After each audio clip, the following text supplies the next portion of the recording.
I mean, the one obvious word that comes out is colour.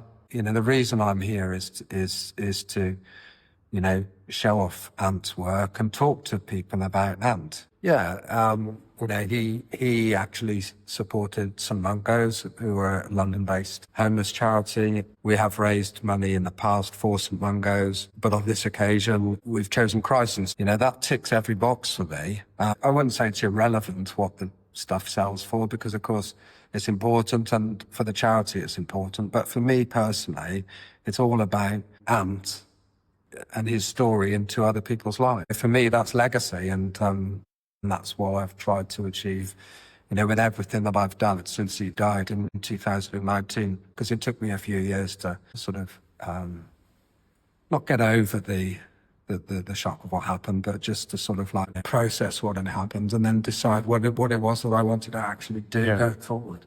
We knew that in 2018 that he suffered a sort of a fairly serious mental health problem. He was being looked after by, you know, medical professionals, social services in London where he lived. But then suddenly in May 2019, literally the day before his birthday, actually, I received a phone call. My mum was on holiday at the time, and I received a phone call to say that he'd taken his own life, which is devastating, really. Yeah. It is, as his older brother, as his big brother, you know, I felt a huge responsibility at the time, and I still do now.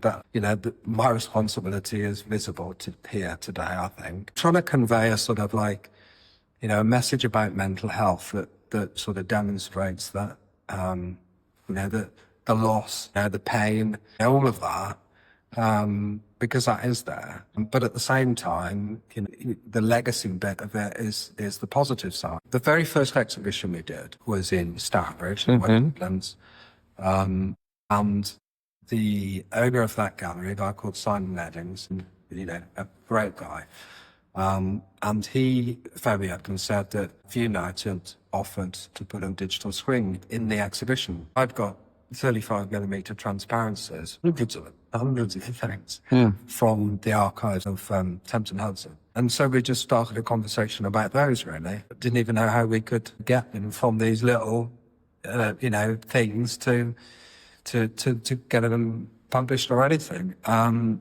that's where, you know, I see that relationship with Vieunite as being, you know, if I'd never met them, I don't think any of the stuff behind you in the other half of the gallery would perhaps ever have made it onto a wall.